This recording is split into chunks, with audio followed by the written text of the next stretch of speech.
We're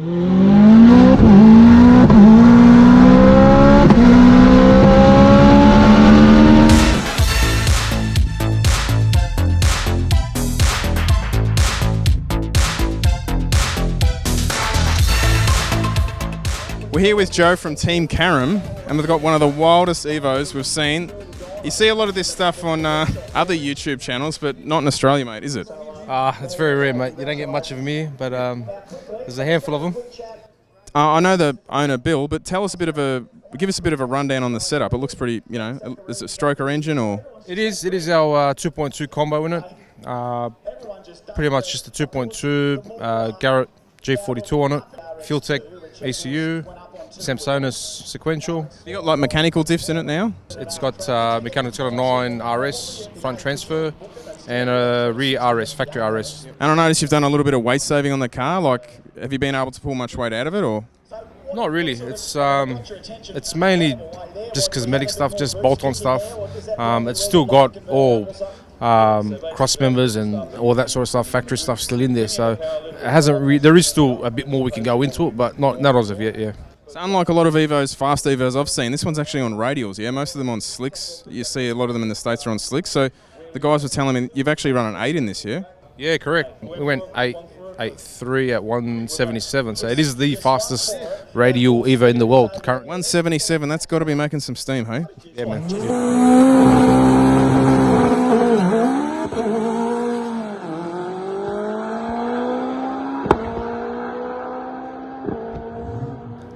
Do you have some rough figures? Like it's obviously north of 1,000 horsepower, I'd think. Last time we had it on the rollers, it's roughly around the 1250 horsepower at the wheels. So yeah. And that's on what? Obviously north of 50 pounds, easy, yeah? 55 pound, yeah. I was saying to Bill earlier, a car like this to me looks extremely hard to drive, and people would think an all-wheel drive car is easy to drive, but it's actually probably the opposite, yeah? It is, mate. It is. Look, once the power really starts to set in, obviously being a four-wheel drive car, it does have like torque steers, and you're going to expect that, obviously.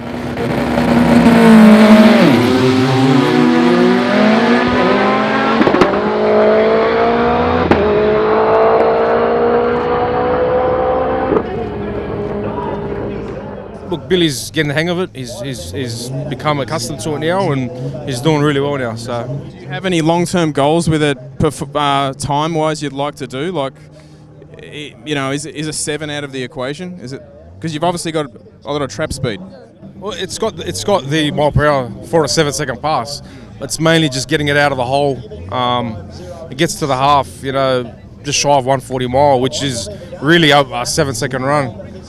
It's just mainly in the 60, getting the 60 right. Look, the car, as is, we should hopefully see 860, 850 without much changes, and then obviously got to look further for a bit more power and whatnot later on. So what sort of 60 foot have you run in it?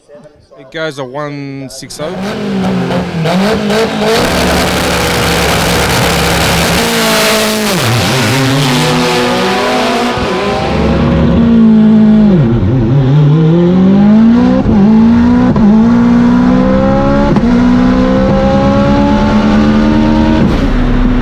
So, have you got a ballpark figure on what it would weigh? Look, it's got a cage and that sort of stuff in it. It's about 13. Last time we were about 1340 kilos with the driver. So yeah, so it hasn't got much weight reduction as of yet. So we still want to take a bit more out of it later on. But for now, it is what it is. We'll just enjoy what it does now. So. Well, in true Sydney style, every car here I've noticed has King on the plates. King. Everyone's a king around here. But I think in Australia, you would be the King 4G, yeah? Correct, mate. It is the fastest. So. But my brother is obsessed with, what would you rev this to? It does go to 10,000. 10,000? 10,000, mate, yeah. So he cringes, I think, if he sees his tacho go past 7. Life starts at 7, man. The S15 also ran a PB today, yeah, I think, was it 6.7? Yeah, 672 at 210 today, so it is a PB.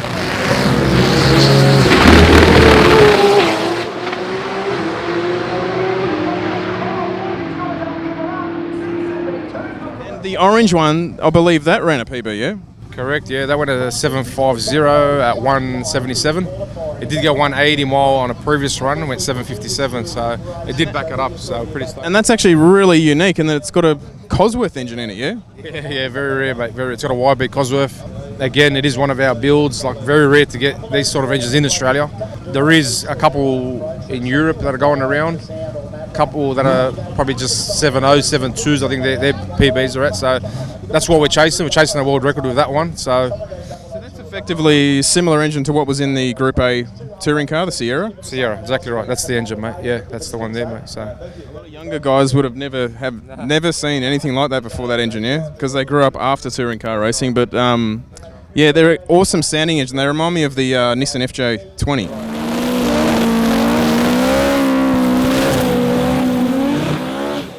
you're right. It's very close to that sort of engine, mate. It is really robust. It is short, stocky, sturdy block. So it is pretty compact, and you can jam a bit of boost in them, and they seem to hold up pretty well. So yeah. And all three cars are running Fuel Tech, I noticed. Yeah, correct, man. All fuel techs, mate. Yeah.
What do you got there? A bag of Red Spot Special, seriously. Speaking of red, fresh off the press yesterday, new red stickers. Yeah, whatever. Next. Hoodies. We've always got hoodies. Yeah, but now we've got hoodies from extra small all the way. What the heck size is that? Fat bastard. 5XL. 5XL. 5XL. That looks like it's 10XL. That's a 5XL. Hey, what about this perla I got? New beanies, army green. Have you got anything actual new, or is it just peddling, just shilling the stuff we've already got? Look at this thing, size 4. This is pretty much what I'm going to look like after lockdown, Juro. All the gains are gone. So we've got from size 4 all the way to yet again, Is this kids? 5XL. What do you reckon? 5XL?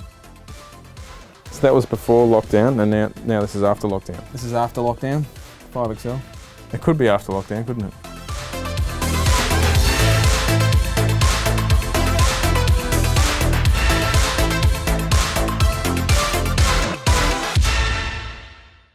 Just got a little boy. Andrew's is bigger than yours, Broomy.